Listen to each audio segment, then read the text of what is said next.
In 1997, a man walked into a hospital in Manaus, Brazil. He was alive. He was conscious, but something alive was trapped inside his body. Something that had entered in the water while he was swimming in a river near the city. He never saw it. He barely understood what had happened. Because in the Amazon, the most dangerous things are often the ones you never see. The surgery lasted over an hour. Doctors used forceps to remove it. And once they saw what they were dealing with, they understood why it wouldn't come out easily. Its body carried backward-facing spines, a locking mechanism built by evolution. It was less than 2 inches long. This is the candiru, and for generations, people in the Amazon have feared exactly this. Welcomed into the Amazon. Every week, we go deeper into one of the least understood places on Earth. Tonight, we go beneath the surface. From above, the Amazon can look peaceful. Wide water, morning light, boats moving slowly through the mist. But put your hand below the surface, and the river becomes something else. Within inches, visibility is gone. No clear shapes, no horizon, no warning. You can't even see your own fingers. And in that darkness, life is moving all around you. Some of it harmless, some of it not. Ask a local fisherman what he fears most in these waters. He may not say piranha. He may not say anaconda. He may name something so small, you would never notice it until it was already too late. And that is what makes it terrifying, not just what it can do, but how completely it can disappear. The candiru is a small parasitic catfish. Thin, nearly transparent, easy to miss in dark water. But its size is exactly what makes it dangerous. Along its body are backward-facing spines that help it lock itself in place. Once those spines catch, pulling it out becomes much harder. Fish was built to hold on. That is the important part. Not its size, not the myth. The fact that once it attaches, it does not let go easily. It survives by invading other fish and feeding inside spaces where it is almost impossible to dislodge. And that is where the fear begins. Because if a creature is built to disappear and built to stay attached, you only need one real case for a legend to become something worse, something remembered. For generations, communities along Amazon tributaries repeated the same warning. Never urinate in the river. Not casually, not jokingly, as a serious rule. The details changed from place to place, but the fear stayed the same. A fish so small you wouldn't feel it. A river so dark you wouldn't see it.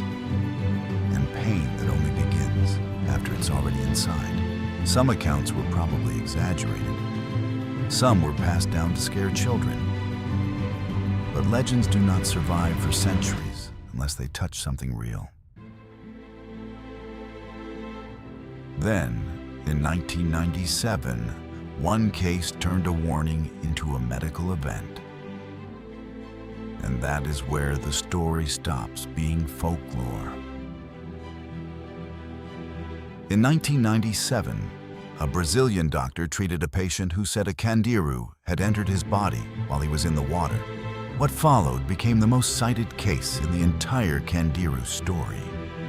The removal was not simple. It was not quick. And it was not clean.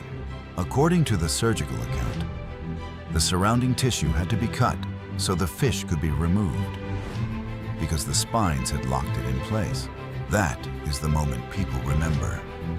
Not just that it happened, but that once it was in, it resisted being pulled back out. The surgery lasted over an hour. Even after the case was documented, one question remained: how exactly did it happen? Researchers later debated the details. Some doubted parts of the story. Some questioned the fish's behavior, but none of that erased the central fact. The case existed, the procedure happened, and something had to be removed. That is why the fear never went away.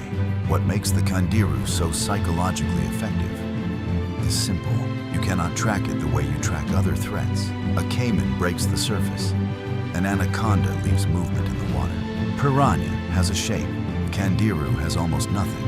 No dramatic silhouette. No obvious sound. No warning. Just the idea that something tiny could be moving toward you in water you cannot see through. That is the real horror, not the monster you can fight. The thing you cannot even confirm is there. And when entire communities still avoid certain waters after dark, you should pay attention. Because fear repeated across generations is sometimes more than fear.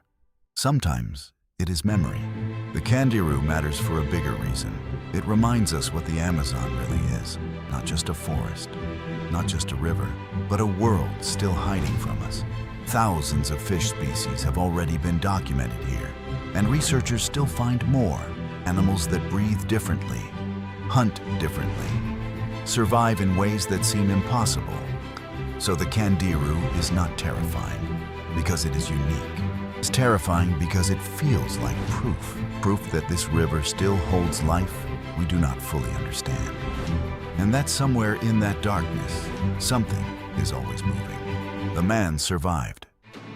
The case was documented, and the debate around it never ended. But the Candiru is still there, still in the tributaries, still hidden in water that humans were never meant to see through. It does not need to be evil. It does not need intention. It only needs instinct. That may be the most disturbing part of all. The river does not hate you. The fish does not hate you. Neither one even notices you as a person. You are simply a body in dark water. And somewhere beneath the Amazon tonight, something almost invisible is still searching by instinct through a world where no one can see it coming. Silent, built to hold on. The legend did not survive because it sounded good. It survived because enough people believed the river had taught them something. The Amazon doesn't run out of stories. Subscribe to Into the Amazon.